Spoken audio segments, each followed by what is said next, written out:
Hello and welcome to another episode of Earth911's Sustainability in Your Ear. I'm Mitch Ratcliffe, your host. And a lot of companies are making the turn to sustainability, but Suntory, the maker of Japanese whiskey and other beverages, including Jim Beam and Maker's Mark here in the United States, along with Orangina, the orange soda drink, has been pioneering sustainability in Japan for many years. And we were pleased to have Clarkson Hine, who is a senior executive with Beam Suntory in Chicago, and also an advisor to the sustainability group at Suntory Corporation in Japan, join us to talk about how the company has been making investments in renewable sources of packaging material and its use of water and other carbon reductions efforts. Welcome to the show, Clarkson. How are you? Great, Mitch. Thanks for having me. Great to be here. Well, hey, thank you for taking the time to talk with us. The first thing I'd like you to do is tell us a little more about Suntory. I sort of gleaned over how big a company this is, but this is a massive beverage and spirits company. Yeah, Suntory is a global leader in both beverage alcohol and non-alcohol beverages. We've got a unique and diverse portfolio of products and brands, ranging from premium spirits, beer and wine, to things like brewed teas, bottled water, carbonated soft drinks, ready-to-drink coffee, and energy drinks, along with health and wellness products. So you mentioned Japanese whiskey. That would include Yamazaki, Hibiki, Hakushu, as well as iconic American whiskeys. We're the world's number one bourbon company with Jim Beam, Maker's Mark, Knob Creek, Basil Hayden's, among others.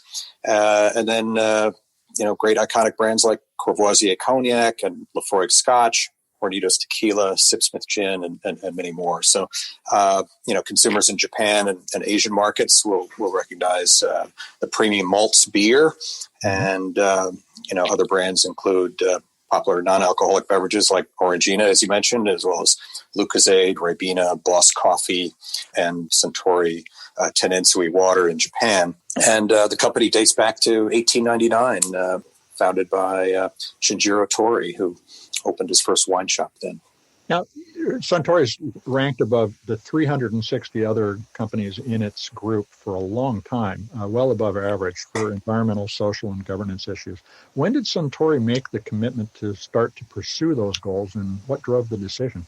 Well, it's really part of Suntory's DNA and dates back to our founding spirit of giving back to society and the Yate Minahare spirit, which is a Japanese term for setting ambitious goals and relentlessly pursuing them and never giving up and constantly challenging oneself. Mm-hmm. And so at Suntory, we really embody this spirit in everything we do as a company. So committing to ESG progress was less of a decision, at any point in time than something we've more or less always done and lived. But, sort of drilling down a bit, in 2003, Suntory established the first natural water sanctuary, which is a flagship initiative related to water conservation and watershed protection.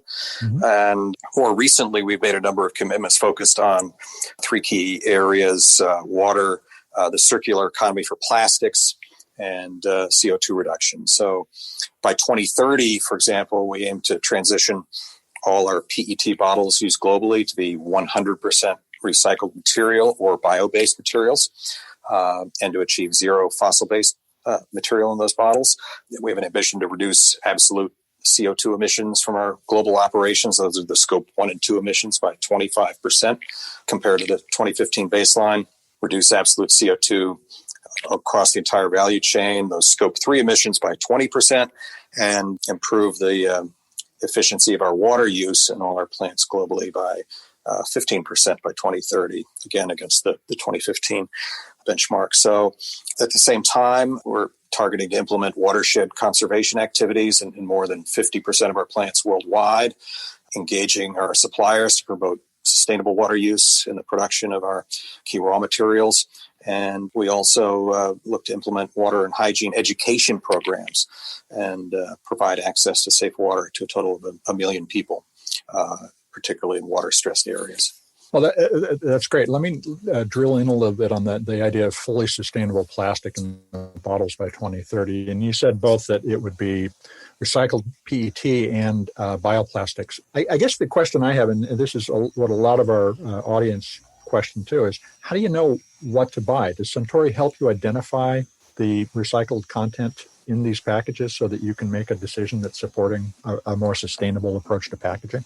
Well, by 2030, every package will be, fully sustainable. And so we're focused on both recycled plastic bottles as well as, plant-based bioplastics. And, these will be clearly labeled. And, this is something where technology obviously makes a big difference. And we've continued to invest in this as a priority during the pandemic. So, this might be a good time to tell you about a couple of, innovations that Suntory is pursuing in PET, including innovative flake to preform technology, which eliminates steps between, recyclable scraps and new bottle production. And this also reduces CO2 by 25% versus traditional processes, and reduces carbon by 60% versus petroleum derived PET preform bottles. We're also collaborating with a US-based sustainable technology company called Inelitech to develop a 100% plant-based PET bottle.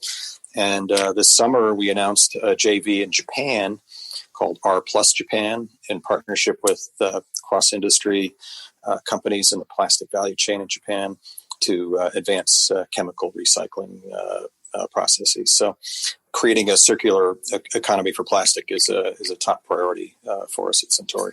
Let me ask about the glass bottles that you use for spirits. Glass is not widely recycled in the States anymore for a variety of crazed reasons. Are you also working to try to make a circular economy in glass? Well, we're looking at ways to do that at Beam Suntory, and we're currently looking to set our ambitions in that area. But we're firmly committing to are committed to achieving 100% recyclable packaging in the future. And I completely agree with you.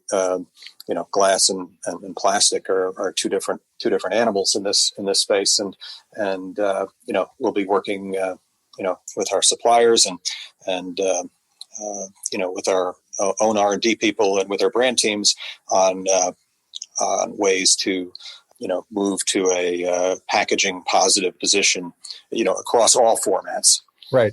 And that makes a lot of sense. I mean, one of the things I've learned is that really, if you get stuck on the material rather than the fact that you have to package something, you end up trying to force things into packaging that does not necessarily work or is sustainable.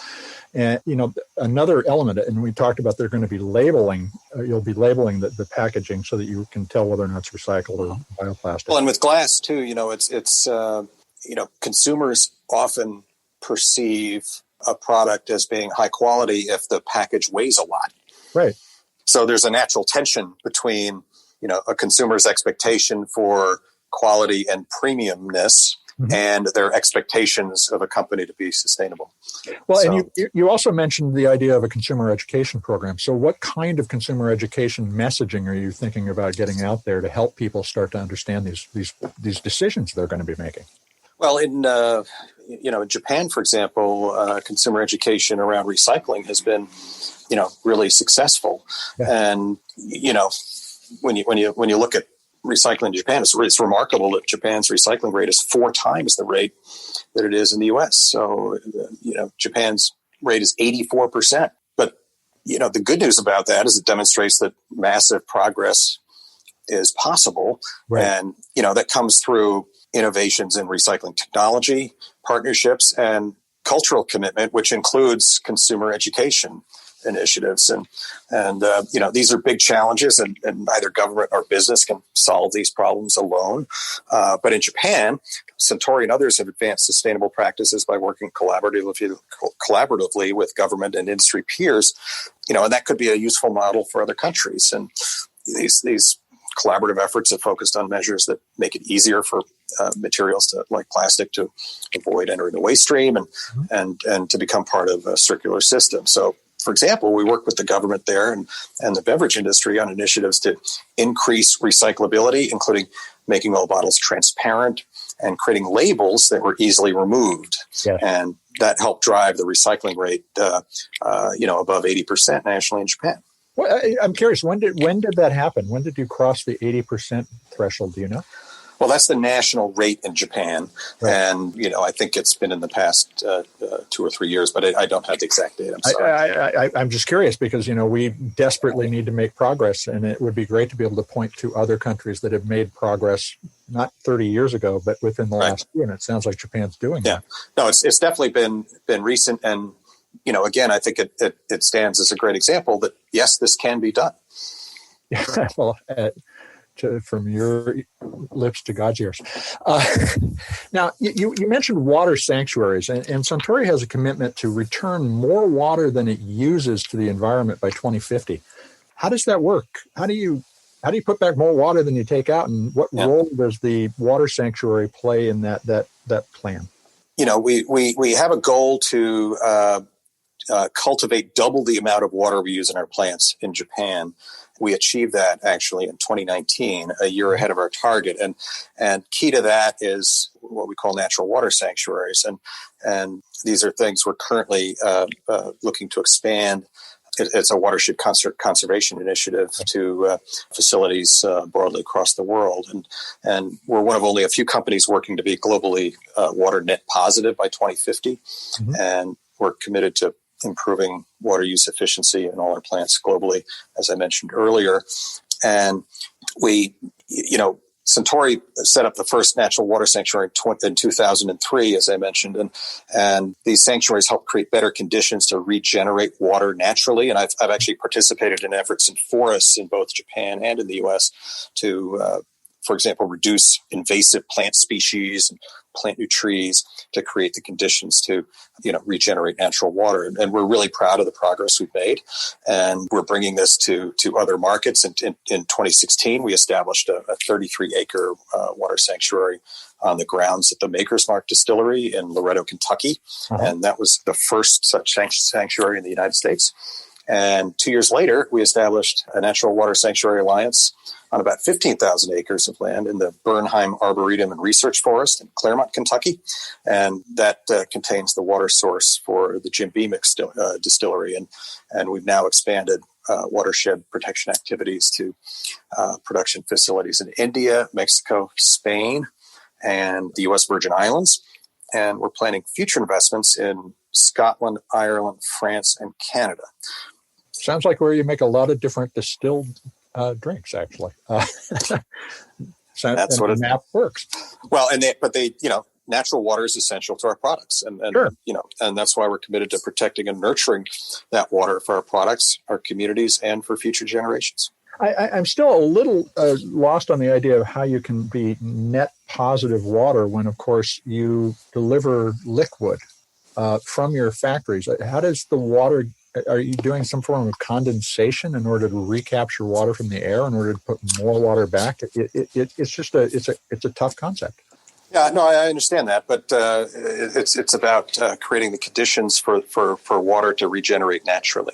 Okay, so you're measuring outside of your supply, your production process, and net the water that you are preserving is adding up to more water than the company uses. Is that correct? Well, we cultivate more water than we use in our plants in Japan, and there are different ways to do that, and we can measure it though, and we set a target to double that amount, and we achieved it. Now let's turn to the financial reasons for doing this. So did investors start asking for this, or did you find that you, by introducing this, attracted more investors who wanted to support sustainable companies? Well, Suntory Holdings is privately held, so though the Suntory Beverage and Food subsidiary is publicly traded. So we focus on the expectations of a wide range of stakeholders, from investors to consumers to our own employees. And I can say investors are pleased with how we're pushing forward with our sustainability policies, especially by working together with stakeholders globally, including our own people. And, I think as well as anybody, consumers are also interested in buying from and partnering with companies with sustainable practices. And, younger generations are beginning to use their wallets to support organizations and brands that are sustainably and purpose driven and focused. And I saw a survey this week that showed that 83% of consumers take the environment into consideration when making purchases, and that was up from 71% the year before. So, the bottom line is sustainability is no longer an option. And, stakeholders ranging from consumers to investors expect sustainability and are making investment and purchasing choices based on how sustainable a company is. And it's also key to being more trusted by your stakeholders and by society. And this trust is really a license to operate for companies like ours. And it's imperative for Suntory to keep advancing our growing for good commitment with investment in sustainability initiatives. How are you finding bringing along supply chain partners to begin to remove CO2 emissions from their processes to preserve water and other sustainable initiatives? Are they willing partners now because they see that this is an essential business practice? Yeah. Well, we have an objective to be carbon neutral across our entire value chain by 2050. And scope 3 is definitely the most challenging because it's the part of carbon reduction that's, least under our control. But collaboration with supply chain partners is, the only way we'll make progress on scope 3 and achieve, that level of carbon reduction. And, so there are things we can do ourselves and with partners on packaging, for example, shifting to sustainable PET, reducing packaging weight, using more recycled material. And, suppliers, they feel the same expectations from, their stakeholders as we do. And we're one of their stakeholders. And so finding their stake. And I think everybody recognizes that, this takes time, but, it's important that we do it. And, so I think our experience has been, partners, see the need to be more sustainable, just as we do. And so, we're pursuing that a lot of ways. And for example, we're in Japan reducing power consumption with more efficient technology, with partnerships as part of that, we're making significant progress with reducing the carbon footprint of vending machines, which are very popular ways to deliver products in Japan. And so we're working closely, in collaboration with suppliers to set carbon reduction targets. And, we have a lot of progress to make. So perhaps we can talk about that again down the road, maybe sometime before 2050. Well, it'd be good if we had great news. It sounds like we'll be doing pretty well by 2030. But another thing I read about on your site is that in addition to reducing your environmental impact, Suntory is seeking to do environmental regeneration programs. So what kind of work are you doing to restore the climate? Well, at Suntory, we prioritize carbon emission reduction and long-term planetary health throughout the entire business, really, and including our approach to plastics and water, which we've talked about. So, the natural water sanctuaries are aimed at regenerating natural water, and we're pleased to have reached important benchmarks there. Another, really cool thing is the work we're doing to regenerate white oak forests, which are the raw material for the barrels we use to age whiskey. It takes these trees 50 to 80 years to grow to be able to make barrels, and we need to ensure a sustainable approach to our white oak forest. So through a program called the White Oak Initiative, we partner with peer companies, barrel suppliers, and researchers to enhance land management and forestry practices. So there's a lot of foresight and commitment behind that initiative, and it's just one of the ways we work to help restore nature. Have you explored regenerative agriculture, for instance, for the grain you use in the distillery business? Well, our grains come from suppliers, and we will be, our supply arrangements are clearly, an important part of our sustainability posture. And we actually had a meeting, this week where we talked about sustainability in raw materials sourcing, and so. We are looking, at ways that we can partner with suppliers to achieve much more widely used sustainable practices, in the not too distant future. Well, how can our listeners keep up with what Suntory is doing in your progress on carbon and water footprints? Is there a page on your site that they can visit and follow? Yeah, I'd invite anybody to visit suntory.com/CSR, where you can find comprehensive information on Suntory's 7 sustainability themes, and particularly the progress we're making on the circular economy for plastics, water conservation, and carbon reduction. Well, Clarkson, thanks for taking time to talk to Earth 911 today. Well, thanks, Mitch. Appreciate your having me. Well, that was Clarkson Hine. He is advisor to the sustainability group at Suntory Corporation, as well as a senior executive at Beam Suntory in Chicago. Folks, check out suntory.com. That's suntory.com /CSR to follow Suntory's progress and make some explorations into their products. Folks, we'll be back with another episode of Earth 911 Sustainability in Your Ears soon. Another innovator interview with me, Mitch Ratcliffe, your host. Take care of yourselves, take care of the planet, and have a great afternoon. Take care.